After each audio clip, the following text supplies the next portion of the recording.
Boa noite a todos. Hoje temos a certeza, com muita alegria, vivendo mais uma sequência do nosso estudo sistematizado, agora no capítulo 16º, onde em 15 parágrafos, muito ilustrados com trechos do Novo Testamento, e consideramos os trechos selecionados do Novo Testamento, as ilustrações ao tema que o Evangelho hoje nos traz. Não se pode servir a Deus e a Mamon, lições assim intimamente ligadas. Fora da caridade não há salvação. Esta, não se pode servir a Deus e a Mamon. E a próxima que nós estaremos vendo, sede perfeitos. Aqui, além dos trechos selecionados do Novo Testamento, comentários de uma equipe assim, São Luís, Lacordaire, Fenelon, Pascal, alguns espíritos que não se identificaram, um texto, portanto, muito rico, com muitos recursos, naturalmente pela importância da proposta, da tese que vai sendo apresentada, que é o momento de decisão do espírito, aquele momento em que nós realmente começamos pelo peso da informação já recebida, por aquilo que a nossa consciência já vai registrando, informação e experiências. É o momento em que nós começamos a avaliar e participar assim de uma maneira muito efetiva do nosso próprio progresso. Aquele homem que nós temos assim traçado o perfil desde o primeiro capítulo do Evangelho, chega a hora em que ele se propõe a tomar uma decisão. Decisão essa que pode acontecer em qualquer fase da vida, não independentemente da idade, do sexo que se esteja usando no momento, do corpo que nós estivermos nos utilizando dele no momento. É uma situação de decisão moral do espírito e que naturalmente é realizada durante a reencarnação. Porque na situação de espírito nós temos sempre uma visão mais ampla, uma visão melhorada da realidade. Por isso as decisões importantes para o espírito, elas são tomadas sempre durante a reencarnação. E o aprendizado para que se chegue a isso, sim, ele é realizado tanto na fase de encarnado como na fase de desencarnado, vivendo o mundo espiritual. Mas esse homem é aquele que crê em Deus, e agora pelo raciocínio, não mais pelo temor ou a visão mística de Deus, mas uma visão racional, lógica do que é Deus. Sabe-se um cidadão do universo, porque nós nos habituamos a ser um cidadão da comunidade da qual nós participamos, numa visão já um pouquinho maior, um cidadão do planeta Terra.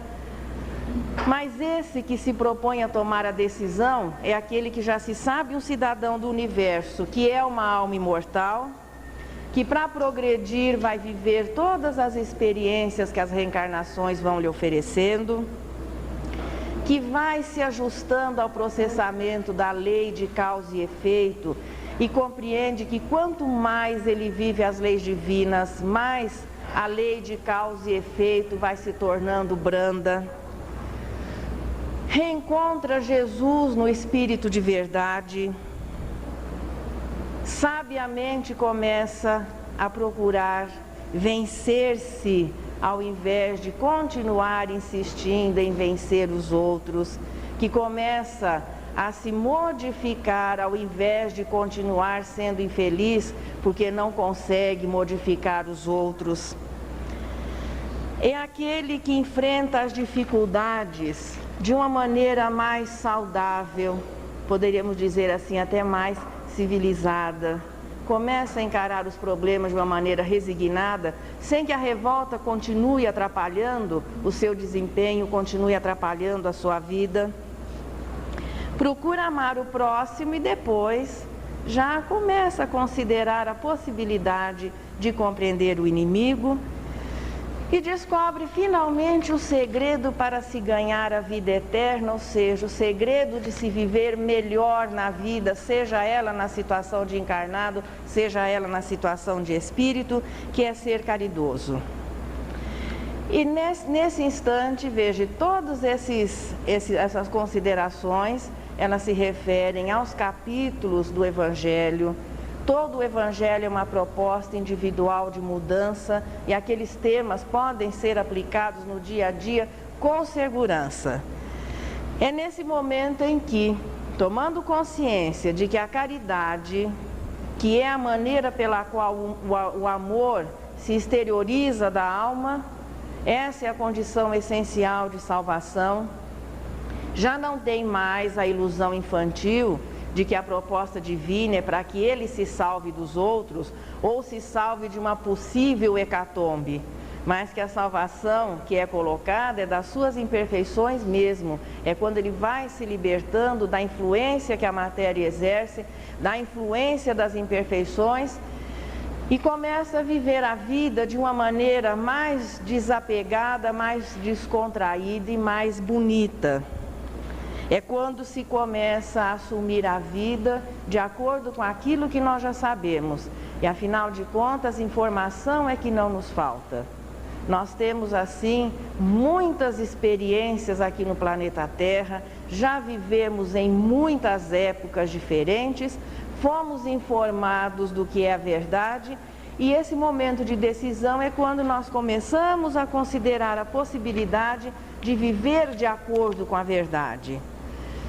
E não é o acaso que traz na lição seguinte o sede perfeitos, que é o momento em que, de uma maneira bem objetiva e consciente, a alma começa finalmente a caminhar com maior desenvoltura, com maior tranquilidade na estrada do seu próprio progresso. A quem se vai servir? Ou vamos considerar Deus, ou continuaremos a considerar o mundo como muito importante, as coisas de ordem material, representados aqui em Mamon, que era o demônio da avareza.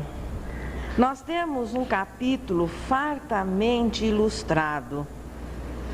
Muitos trechos, muitas histórias, quem estiver seguindo ali através do Evangelho já pode começar a separar, porque nós vamos ter assim muitas ilustrações. E se a história, ou a aula, ou o estudo vem com muitos recursos, muitas ilustrações, é porque quem a preparou considera a dificuldade de ser compreendida e vai se utilizando de recursos que facilitem essa compreensão.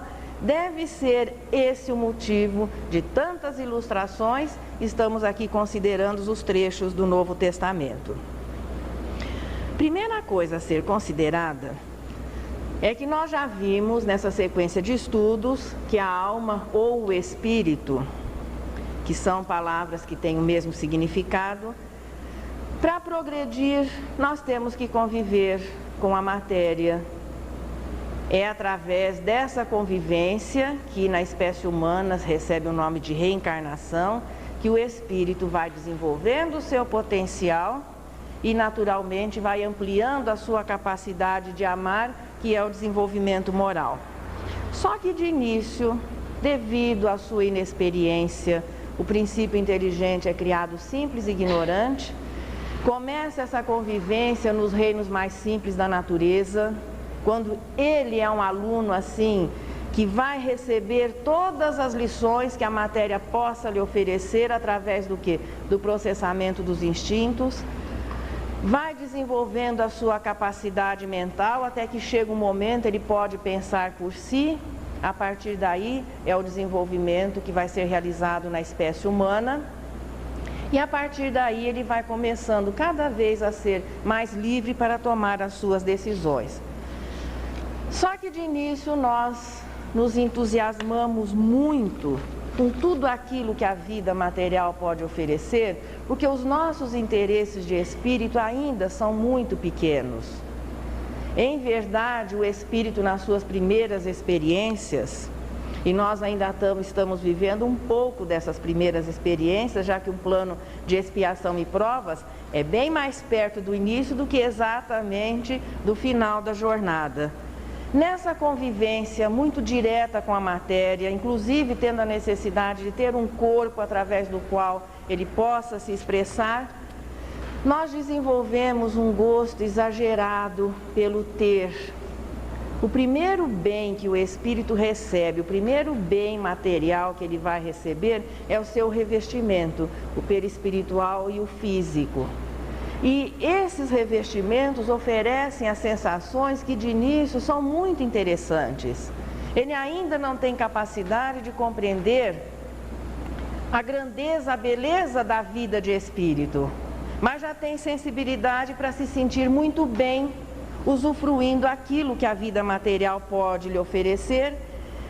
E essa proposta de convivência saudável, nessa fase inicial, acaba se transformando num apego muito grande que pode chegar a situações de até escapar ao controle, ao que nós vemos nos vícios e nas paixões.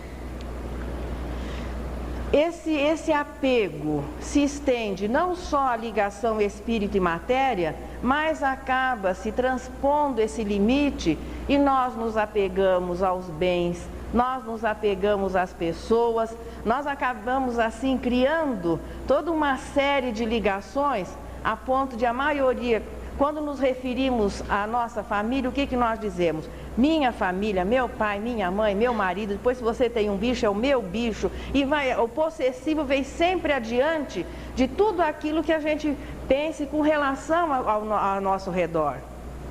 Então nós acabamos considerando que as coisas são nossas propriedades. Dessa ligação espírito e matéria, ela se estende aos bens, ela se estende às pessoas e nós acabamos, em muitas situações, perdendo o controle e ao invés de sermos os condutores, nós acabamos sendo levados. É por isso que chega o momento que o espírito tem que se decidir. Ou ele continua sendo escravizado pelas coisas da vida material que deveriam estar sob o seu controle, ou ele começa a se decidir a quem ele vai valorizar mais, as coisas da alma, ou seja, servir a Deus, ou continuar sendo escravo da vida material. Isso não significa que nós vamos ser irresponsáveis, que nós não temos o direito de usufruir as coisas que a vida pode nos oferecer. Nós temos o direito até de ter coisas, é normal que isso exista.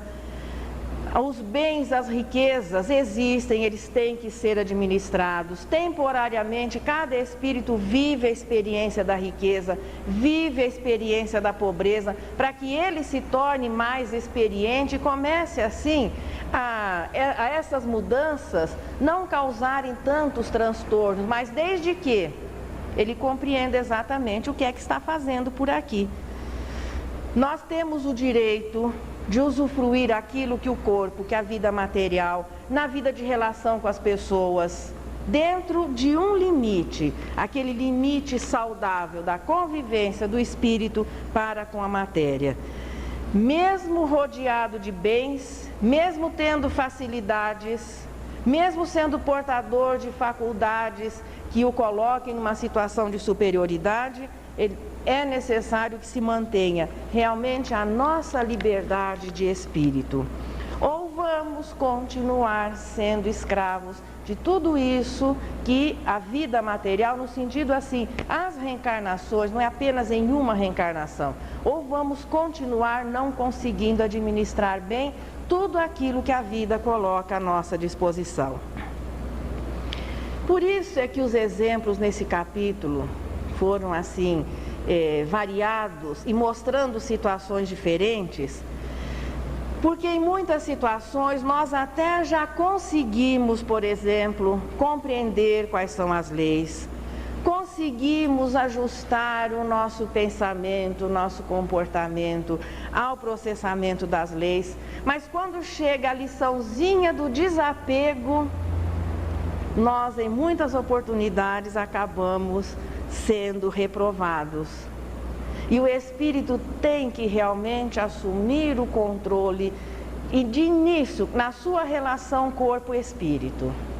O corpo é alguma coisa que a natureza nos empresta, então para reencarnar nós precisamos de um empréstimozinho de alguém adulto, seja o processo tradicional de reprodução, seja as novidades que vão surgindo por aí, mas para ter um corpo a gente precisa, pelo menos no que diz respeito aqui à nossa realidade terrestre, que alguém nos empreste um pedacinho. Temporariamente nós vamos nos utilizar daquele corpo, mas chega um momento que vamos ter que deixá-lo.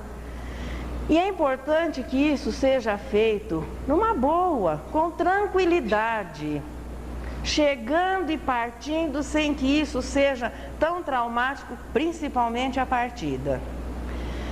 Para se fazer uma avaliação de como é a liçãozinha do desapego, vamos imaginar, eu não quero assim que ninguém se sinta constrangido ou atemorizado.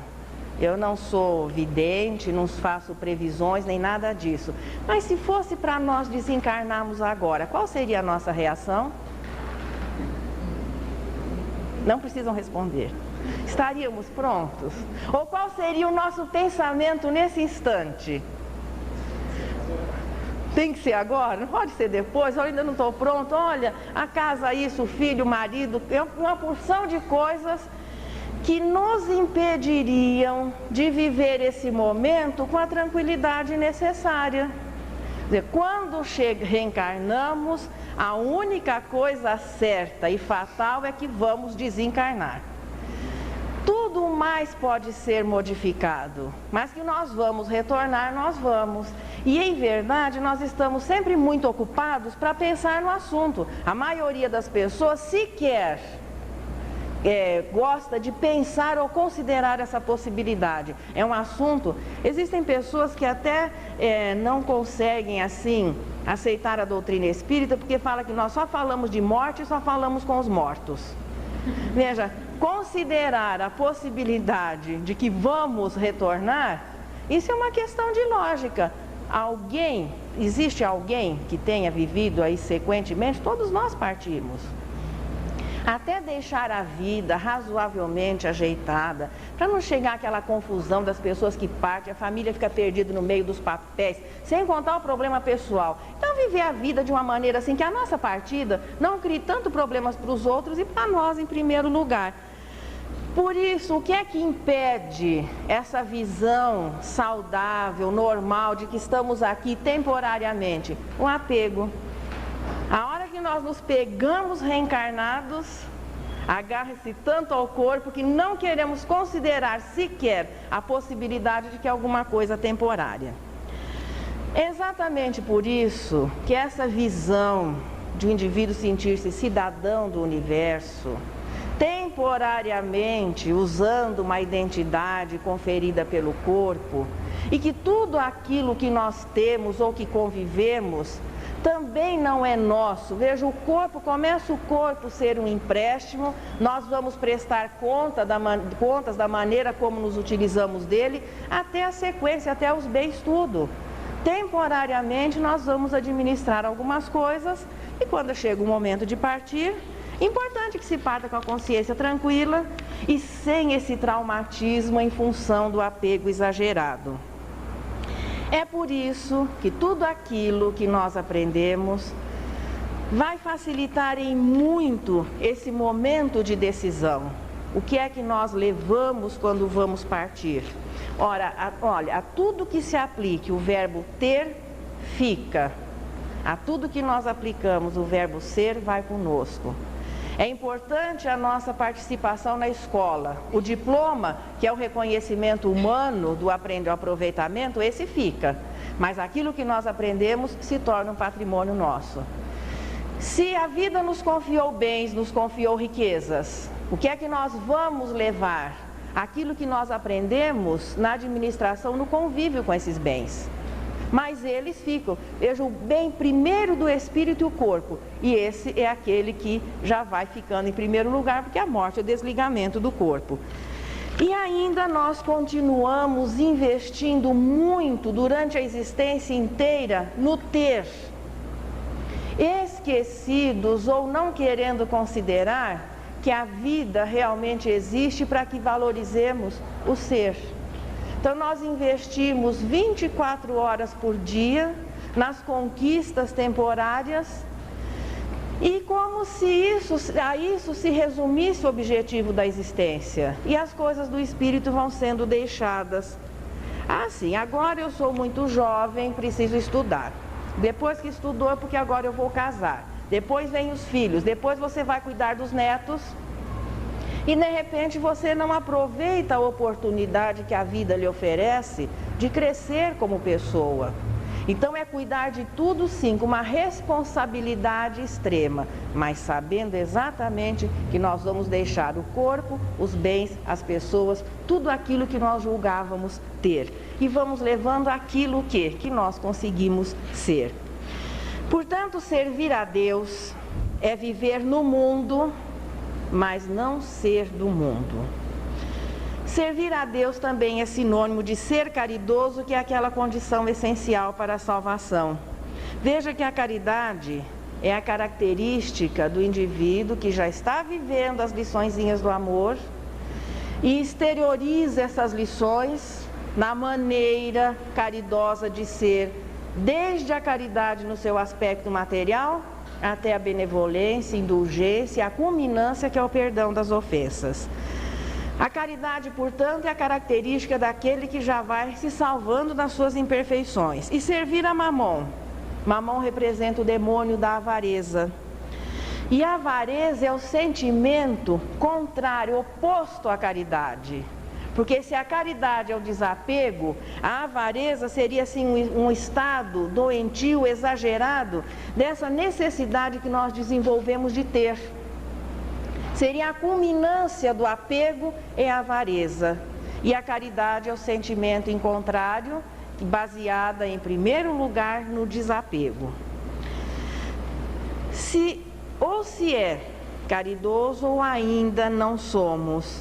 E isso dificulta muito o nosso momento de decisão, porque a vida vai oferecer ao espírito e vai oferecendo em oportunidades que vão se repetindo, até que chega um momento, você consegue passar no vestibular do desapego. A vida vai oferecendo essas oportunidades e é o que o Evangelho nos traz nesses exemplos de momentos vividos com Jesus.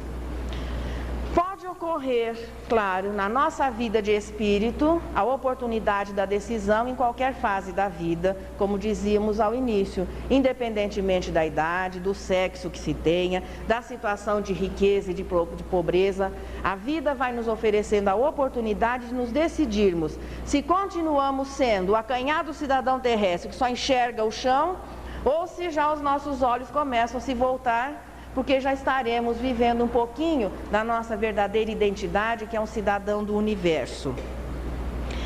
No primeiro texto, o texto que nós vamos estudar, para quem está seguindo no Evangelho, é o texto número 2. É uma situação em que o momento de decisão chega para aquela pessoa na juventude. E se aproxima de Jesus um jovem e lhe diz: bom mestre, que devo fazer para adquirir a vida eterna? Parece que o pessoal já naquela época era preocupado com a historinha da vida eterna, compreendendo-se vida eterna aqui é a ida para o céu, é o indivíduo se libertando dos problemas. Então aquele que conseguia ir conviver com os anjos, claro que é no sentido aqui figurado, porque essa eternidade o Espírito já tem desde a sua criação, mas isso significa evolução moral quando realmente você não tem mais necessidade de reencarnar e que corresponderia nessa visão a ir para o céu. Então o moço queria saber o que ele tinha que fazer para ganhar a eternidade e entrar no reino das bem-aventuranças. Jesus dá uma resposta interessantíssima. E existem coisas que só ficam bonitas quando a sinceridade é natural. Porque ele chama Jesus de bom e Jesus diz para ele: por que me chamas de bom? Bom, só Deus. E a maioria de nós, a gente Os outros às vezes não nos chamam, mas nós achamos que somos bonzinhos, né? Não, mas eu sou tão bonzinho, por que está acontecendo isso comigo? Jesus deixou uma lição aqui, ele considerou-se, veja, aquela humildade natural, não aceitando o que de uma certa maneira era um elogio. Mas continuando. Se queres entrar na vida, guarda os mandamentos. O pessoal adorava fazer perguntas 2, 3 vezes para Jesus. Mas de que mandamento ele podia estar falando? Claro, os mandamentos das leis, que faziam, que compunham o corpo da filosofia da religião judaica. Que mandamentos? Disse Jesus: não matarás, não cometerás adultério, não furtarás, não darás testemunho falso, honra teu pai e a tua mãe e ama o teu próximo como a ti mesmo. Ou seja, seja uma boa pessoa. O moço diz: não, mas eu tenho guardado todos esses mandamentos desde que cheguei à mocidade. O que é que ainda me falta? Então ele sabia exatamente que estava faltando alguma coisa. Jesus lhe diz: se queres ser perfeito.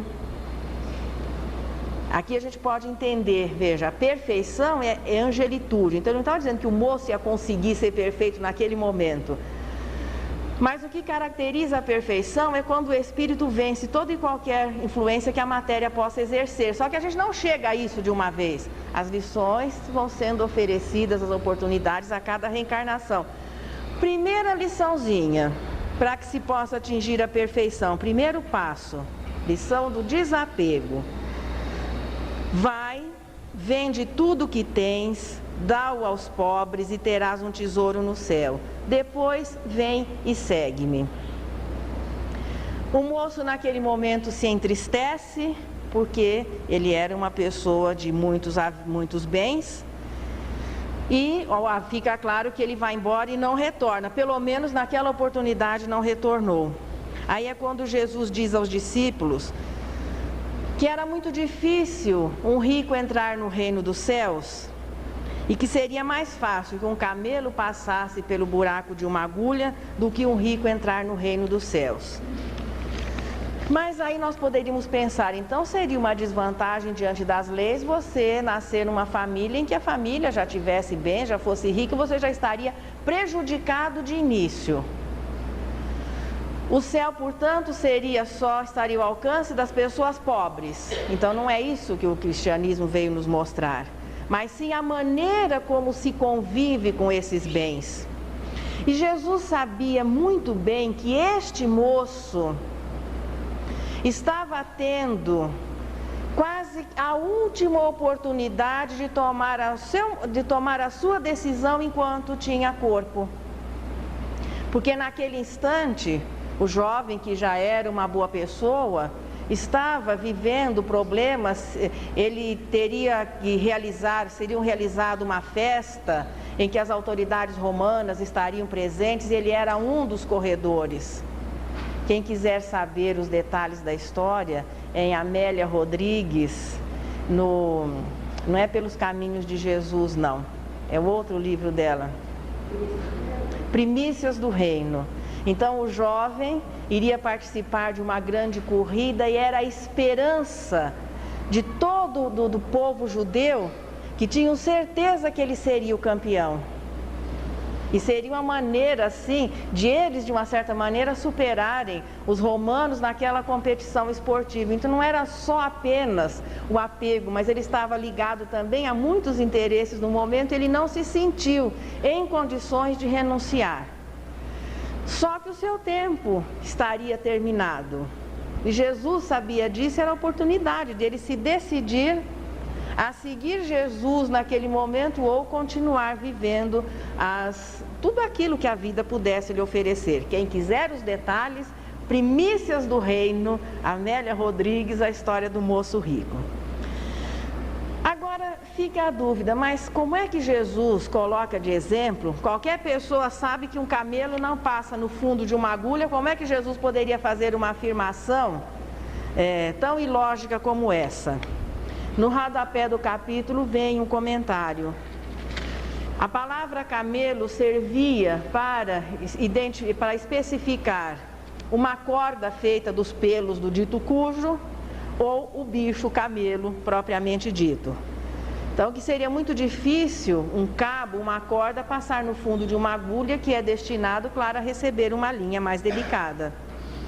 Mas não pelo fato de a pessoa ser rica ou ter uma posição de superioridade ou ter bens à sua disposição, mas é a influência que isso acaba exercendo, as facilidades.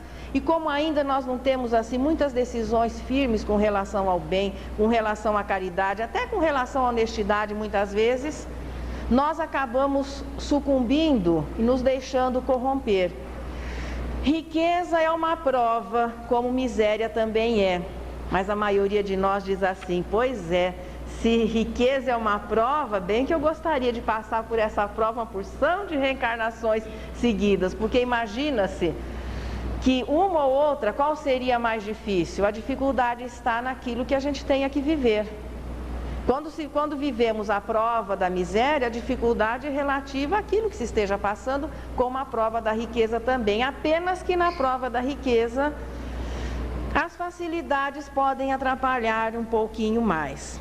Portanto, o moço ainda não se sentiu naquele instante, apesar de receber um convite direto de Jesus: vem e segue-me.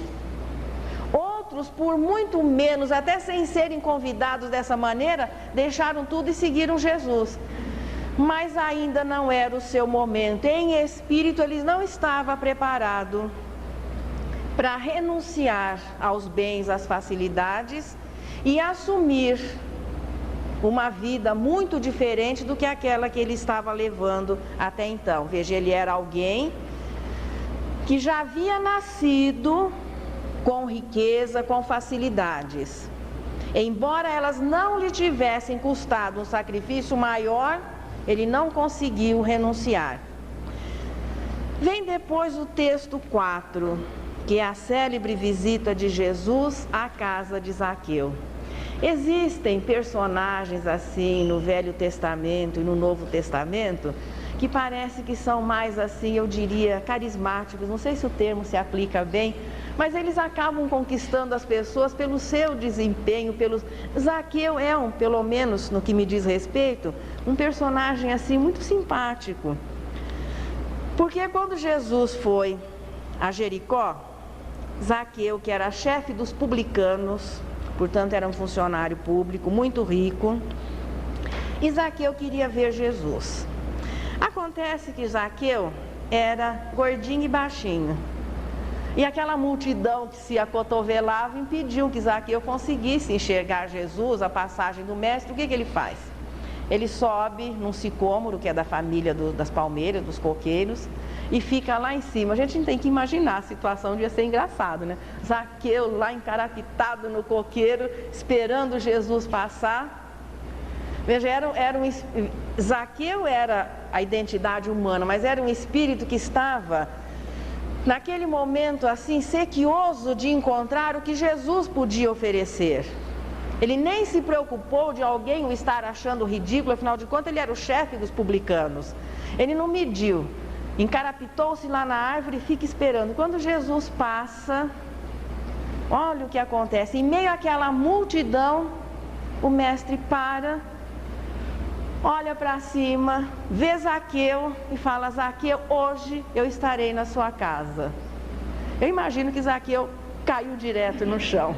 Ele queria ver Jesus. E de repente Jesus se convida para ir à casa dele.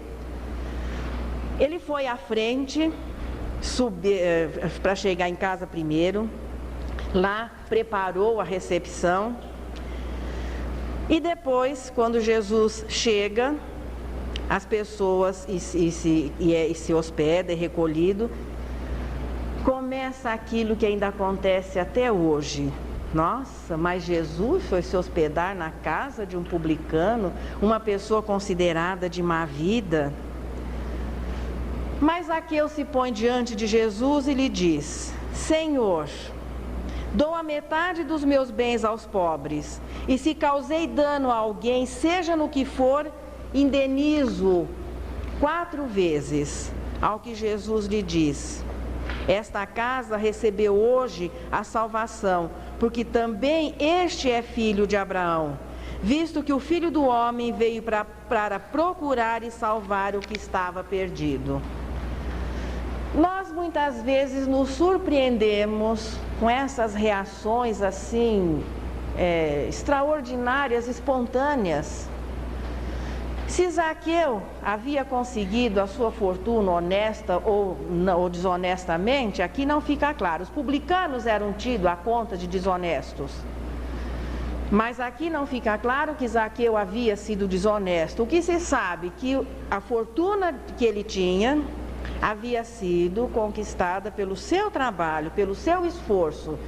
E ainda assim, no momento em que, tocado pela presença sublime de Jesus, não foi exatamente Zaqueu o homem que assume o seu momento de decisão, mas o Espírito que é Zaqueu, que naquele instante estava pronto para o vem e segue-me que Jesus oferece ao moço, que não havia feito nenhum esforço para conseguir a sua fortuna, era uma boa pessoa, mas o dinheiro que ele tinha possivelmente era herdado dos seus pais.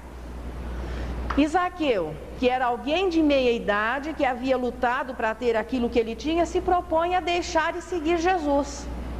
E ele o faz, porque o texto para por aqui.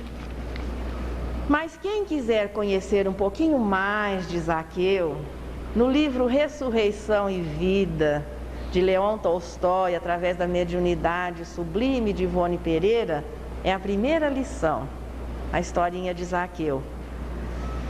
Zaqueu realmente faz isso aqui que ele propõe a Jesus, divide a sua fortuna entre os seus funcionários, entre as pessoas, reserva parte da sua família, o que seria para a sua família, e depois sai seguindo Jesus. Não conviveu com os discípulos diretamente, era uma pessoa instruída, ele se empregava nas casas como professor das crianças.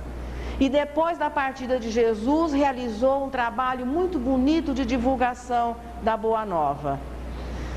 Ele não podia perder em espírito aquele encontro com Jesus.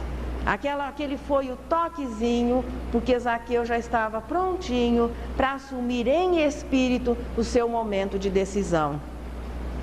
Evidentemente que isso não significa que todos nós vamos deixar a nossa família, as nossas ocupações e sair pelo mundo no estilo da época. Mas esses exemplos fortes tiveram que ser dados ou não estaríamos aqui conversando. Madalena também deu um exemplo maravilhoso de mudança, deixando toda uma vida anterior. Não estamos considerando as dificuldades da vida de prostituição, mas diante da situação da mulher à sua época, ela tinha uma vida muito melhor que muitas daquelas que eram prisioneiras dentro da casa. E Madalena deixa tudo, as facilidades, a riqueza que ela tinha, e simplesmente vai seguir Jesus. Por que os discípulos não são citados nessas mudanças? Veja, os textos não dão um realce maior. É como se os discípulos já tivessem o dever de fazer aquilo que eles faziam, e essa era uma verdade.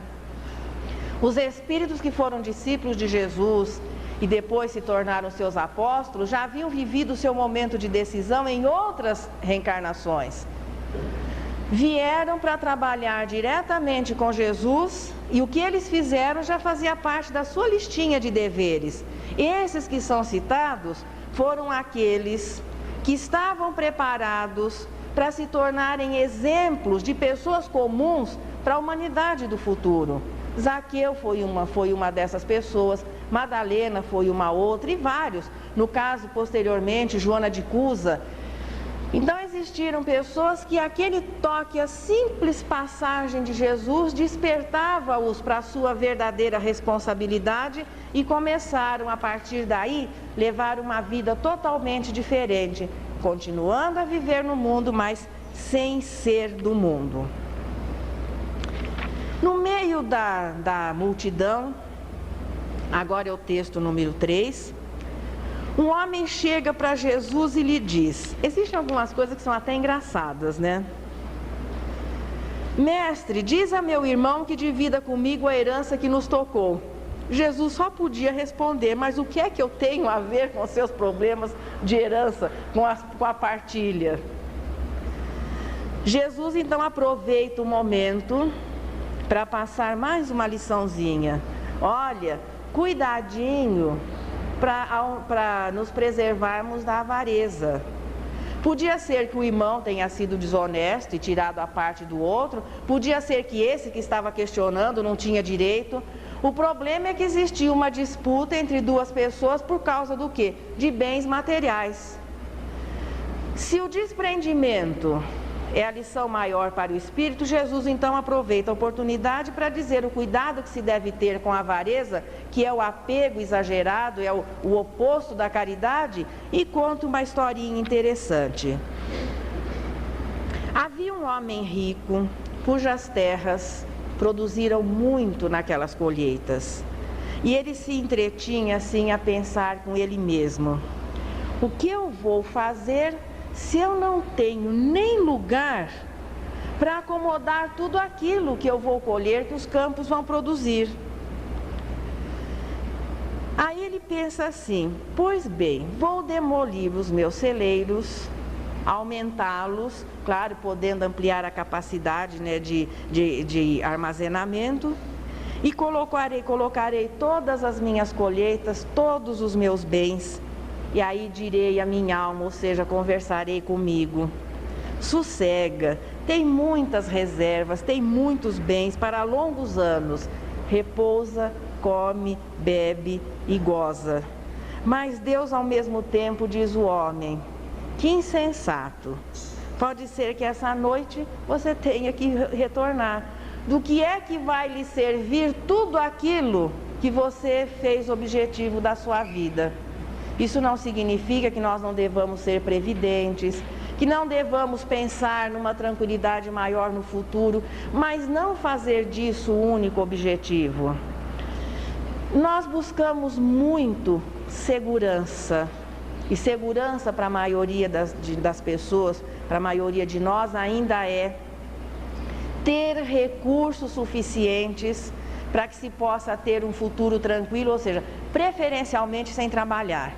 O sonho maior do trabalhador é um dia aposentar para não precisar fazer mais nada. Pena que o sistema não conceda essa facilidade, mas em todo caso é isso que nós gostaríamos. De chegar um momento em que você não precisasse mais fazer nadinha, ficasse só aproveitando as coisas que a vida pudesse oferecer. Ser previdente é uma coisa, fazer da vida, ter o único objetivo apenas de ter uma reserva, bens, acumular bens no futuro, isso é infantilidade. Principalmente porque nós podemos iniciar a nossa viagem quando isso não estiver resolvido. E mesmo que esteja, nós não vamos levar nada. É o caso do homem que, diante dos bens todos que ele estava conseguindo, conversa consigo, conversa em espírito, dizendo que a partir daí ele não precisava se preocupar mais com nada. É por isso que Jesus conta essa história no momento em que ele sente que os dois irmãos estavam se degladiando, porque um foi reclamar por problema de herança, passando por cima, possivelmente, dos sentimentos, de tudo aquilo que haviam vivido junto, destruindo a sua vida, muitas vezes por uma simples bagatela. Que nada do que consigamos ter vai resolver o nosso problema se nessa conquista nós não ampliamos um pouquinho a nossa capacidade de ser. Os ensinamentos do cristianismo, vejo as lições de Jesus, só se tornam lógicas, compreensíveis, se nós entendermos a imortalidade, que é o ponto principal, veja, do cristianismo. A justiça foi o aspecto realçado no Decálogo. O amor no cristianismo, mas o amor só se torna lógico se nós nos entendermos como espírito, como almas imortais. E o quadro que se segue, nós poderíamos considerá-lo, nós já estamos chegando lá no texto número 5. É uma avant-première do que seria o livro O Céu e o Inferno, aqui em 1860 e qualquer coisa, ou o Nosso Lar, que viria em 1945, de uma certa maneira detalhar aspectos físicos do mundo espiritual. Aqui Jesus é um flash assim, diretamente do além, diretamente do umbral, mostrando a situação que o espírito vive quando não conseguiu dar uma importância maior à sua natureza espiritual e viveu muito apegado e desperdiçou todos os dias da existência apenas cuidando dos seus interesses humanos. Sabe, se nós, ao invés de falarmos, olha, eu tenho assim 20 anos, nós multiplicássemos pelos 365 dias, a gente não era tão tranquilo quanto cuidar um pouquinho mais da existência. Porque com 20 você fala, não, mas eu tenho mais 30, 40, mais 50. Quando você tem 50, você acha, imagina, mas aquele desencarnou com 50 e poucos anos tão jovem. Que você acha que quando você tem 50, você considera lógico o desencarne mais ou menos de alguém de 90, 90 e poucos. Então, se a gente falasse, eu tenho 3.455 dias, você fala, nossa, tudo isso, seria uma maneira de a gente entender que o tempo vai passando e que num piscar de olhos, nós estamos já com 50 e com 50 é meio difícil imaginar que você ainda tenha mais 50. A possibilidade já vai diminuindo. Então, é lembrar que nós estamos aqui para viver todo o tempo que nos foi concedido, e a maioria que tem tanto medo de retornar acaba se atrapalhando e retornando antes do tempo, pelos excessos, pelos abusos, uma porção de coisinhas. Então, se nós conseguirmos viver a vida com mais naturalidade, vamos voltar até numa situação privilegiada para o mundo espiritual, a situação de completista, de quem veio aqui e viveu o tempo que foi planejado, que foi concedido. E se conseguirmos viver um pouquinho mais como espírito, o que não significa nos descuidarmos da nossa situação humana, o nosso retorno vai ser mais tranquilo ainda. Mas Jesus, considerando o conhecimento que ele tinha, que ele tem da natureza humana, e ainda se recuarmos a 2000 anos, que a maioria das pessoas não tinha noções maiores do que era a vida, ele conta a historinha de alguém que fez exatamente ao contrário do Zaqueu. Veja que nós temos aqui exemplos de pessoas diferentes, situações diferentes, mas todas voltadas à importância do momento de decisão, que é quando a alma se posiciona como espírito, e não importa o que a vida vai lhe oferecer em bens, em recursos, em fortuna, até o seu coeficiente de inteligência, a família que ele vai participar, mas ele vai sempre viver como espírito, como alma imortal, sabendo que a sua passagem é temporária e que tudo aquilo que é concedido é para que ele administre apenas, ele não é o dono, o proprietário. Mas esse senhor era muito rico, se vestia muito bem, a moda na época, púrpura e linho, olha que luxo. E se tratava também magnificamente todo dia, devia comer, o vocabulário moderno, do bom e do melhor, não é? À sua porta estava sempre deitado um pobre chamado Lázaro, com o corpo todo coberto de feridas. Ele gostaria muito de receber pelo menos as sobras das refeições daquele senhor rico, mas ninguém lhe oferecia nada, e aqui é dito que até os cães eram seus companheiros de miséria, de desdita. Acontece que chega um momento que desencarna o rico e desencarna Lázaro. E os dois foram para perto de Abraão, aqui representando a vida espiritual. Abraão, o primeiro patriarca oficial do povo hebreu.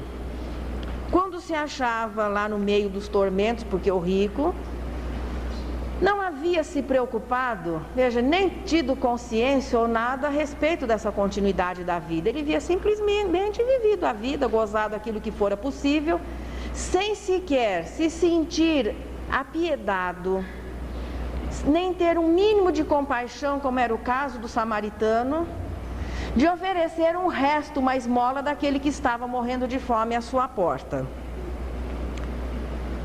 Quando ele se achava no mundo espiritual, ele dá uma olhadinha, quem ele vê muito bem ao lado de Abraão? Olha quem? O Lázaro, que vivia à sua porta.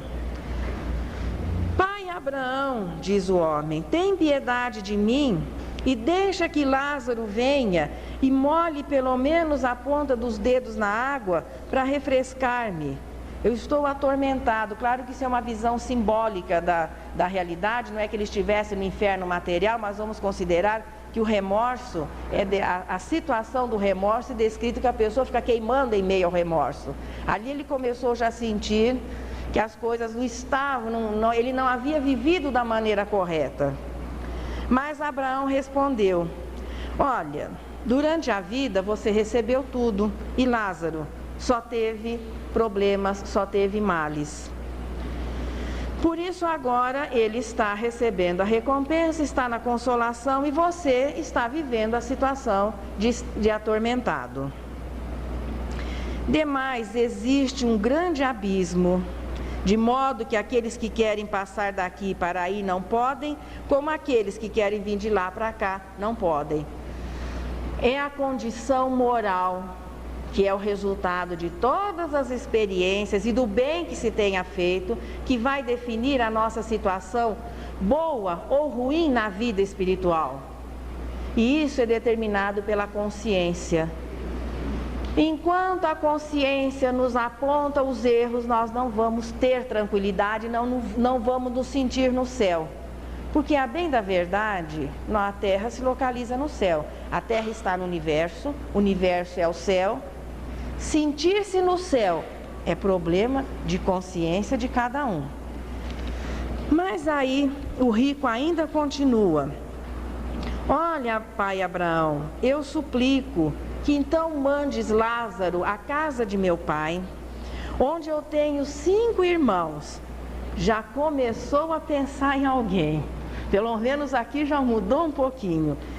E lhe dê testemunho destas coisas, ou seja, que eles estavam continuando a viver e que cada um começava a responder pelos seus atos, a fim de que eles também não venham passar por essa situação de tormento. Mas Abraão replicou: eles têm Moisés e os profetas, que os escutem. Mesmo que os mortos fossem até eles, eles não acreditariam.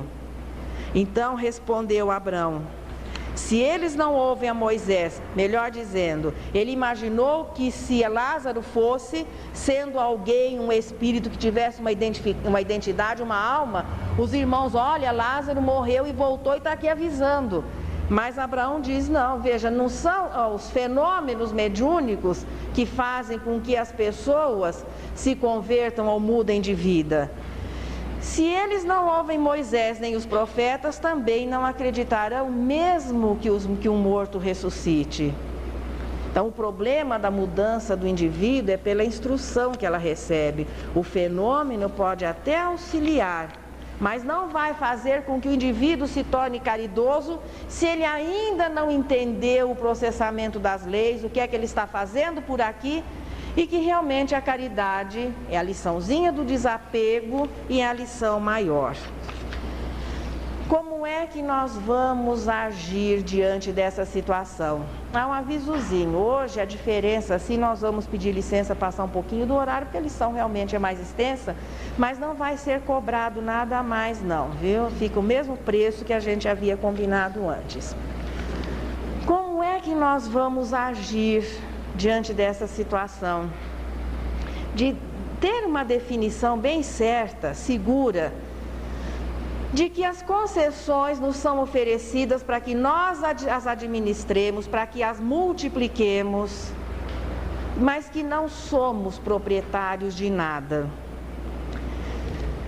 Tudo que nós recebemos de Deus a partir do corpo, nós vamos realmente prestar conta da maneira como nos utilizamos do corpo, dos bens, da maneira como nos relacionamos com as pessoas. Tudo que se recebe de Deus, nós vamos prestar contas, tendo a certeza que não vai ser cobrado além da nossa possibilidade, na medida justa daquilo que nós poderíamos realizar. Aí vem o finalzinho, a parábola final, que é o texto número 6, que é também uma das parábolas clássicas, que é a parábola dos talentos. Um senhor muito rico, tendo que fazer uma viagem fora do seu país, chama seus servidores e naturalmente divide com eles algumas tarefas.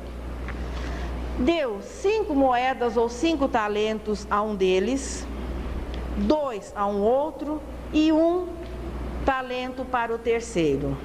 Pareceria até uma divisão injusta, mas ele entrega esses bens, parte para a sua viagem e inclusive avisa que na volta eles teriam que prestar contas.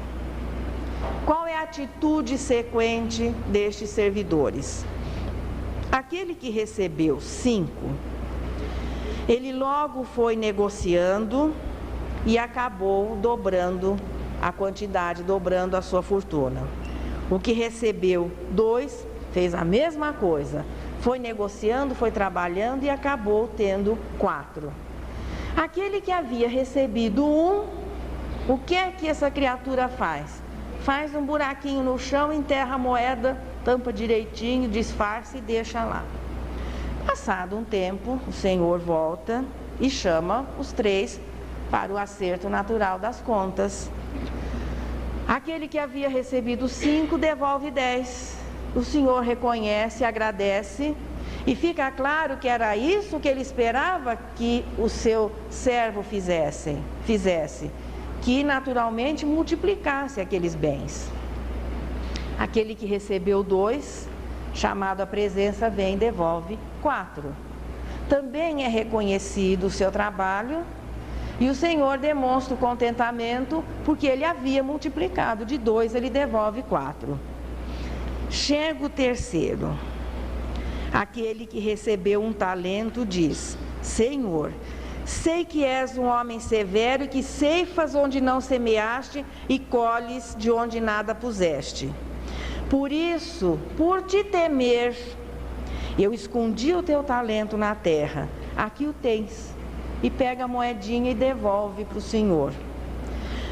O Senhor fica muito aborrecido e simplesmente lhe diz: servo mau e preguiçoso, porque ele não havia se esforçado o mínimo.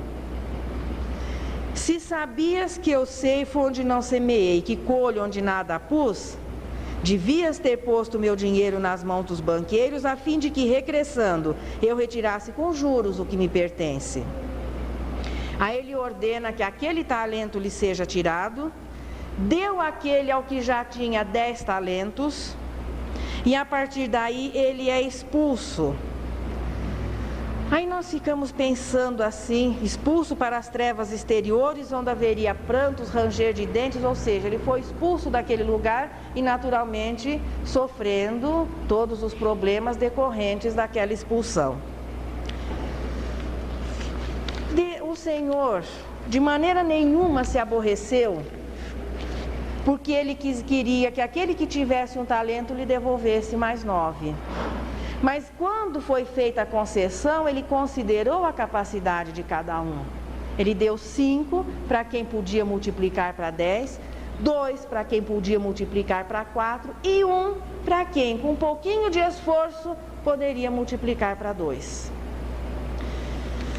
Veja que os bens que são concedidos, sejam os bens materiais, a inteligência, que é uma concessão divina, o espírito é o resultado da individualização do princípio inteligente. Portanto, a inteligência, que é alguma coisa que Deus já nos oferece, é uma faculdade, e à medida que nós vamos progredindo, ela vai se ampliando. É exatamente por isso que no processo de reencarnação, o coeficiente de inteligência é limitado e pode sofrer até a limitação de uma incapacidade cerebral. Já o coeficiente moral, as virtudes, não, é alguma coisa que nós vamos desenvolvendo através do quê? do desenvolvimento da inteligência e da convivência com o próximo, através da lei de sociedade. Portanto, tudo aquilo que aparece na nossa estrada, e aqui fica bem categorizado, em primeiro lugar, as coisas de ordem material. Aquele a quem é oferecida a prova da riqueza, ele tem capacidade de vencer, de superar, de potencializar. Veja, até é importante que os bens se acumulem para que eles se fortaleçam e possam atingir um espaço ou um número de pessoas maior. Então ele potencializado, o seu efeito se torna maior. Só que não é para o indivíduo sentir-se dono daquela concessão. Começa no corpo, chega até os bens. As pessoas que convivem conosco, nós não somos donos de nada. Nós somos apenas mordomos, administradores, temporários de todas as concessões divinas. E aprender, veja, a administrar, a conviver, sem que isso se transforme numa prisão, é que identifica a elevação, o aproveitamento do espírito. Chega um momento em que nós vamos tomar a grande decisão. A vida vai nos oferecendo, na sucessão de reencarnações, e também em oportunidades em cada reencarnação, o momento tranquilo de se tomar a decisão. Ou continuamos vivendo apenas com os olhos voltados para o chão, incapacitados de compreender a nossa natureza espiritual, prisioneiros de tudo que a vida material possa nos oferecer, ou começamos a liçãozinha do despertar, como despertou Zaqueu, como despertou Madalena e uma porção de outras pessoas, sendo responsáveis pela nossa vida, cumprindo os nossos deveres, administrando com dignidade tudo aquilo que a vida coloque sob a nossa responsabilidade, mas preservando a nossa liberdade de espírito, para que o nosso retorno seja tranquilo, como a gente sempre brinca assim, desencarne de luxo, classe A especial, deixando o corpo físico em primeiro lugar, deixando as nossas atividades para que outros continuem e nos reintegrando na vida espiritual e preparando uma nova existência. Servir a Deus ou a Mamon, porque não se pode conciliar. Emmanuel dá uma abertura interessante, fazendo o fechamento do nosso trabalho. Não podemos continuar servindo Mamon indefinidamente, mas podemos colocar o que Mamon representa, ou seja, os bens, os recursos, a serviço de Deus, administrando de maneira que eles possam beneficiar um número maior de pessoas. Na próxima semana, o Sede Perfeitos. Vamos mudar, vamos falar do tempo. Já que hoje se falou de aproveitar o tempo, vamos falar, ver o que ela nos trouxe hoje acerca do tempo. E falas-me do tempo, coração, do tempo em que tiveste a alma ferida por desgostos da vida, quais estiletes da desilusão, do tempo estranho de aflição e prova, que atravessaste em convulsões de dor, das horas de amargor que te impeliram para a estrada nova, na qual hoje me dizes, de quadros e lembranças infelizes. E referes-te ainda aos dias do futuro, sementeira em que esperas outras maravilhosas primaveras, de beleza, de paz e de amor puro, do porvir em que aguardas a luminosa companhia da perfeita alegria, que surgirá por fim de brilhantes vanguardas. Ouço-te o verbo lamentoso e lindo, enquanto vamos nós sonhando e agindo. Mas embora te escute com respeito, peço-te permissão para dizer-te ao pensamento irmão que todo tempo encerra o seu justo proveito. E sem qualquer prurido de ensinar, creio que hoje é o tempo certo de amar e compreender, servir e desculpar. Entre o ontem passado e o futuro encoberto, por isso, o melhor tempo que nos vem, na senda em que seguimos vida afora, o tempo de sorrir e de fazer o bem, esse tempo tem o nome de agora. E agora, nesse instante...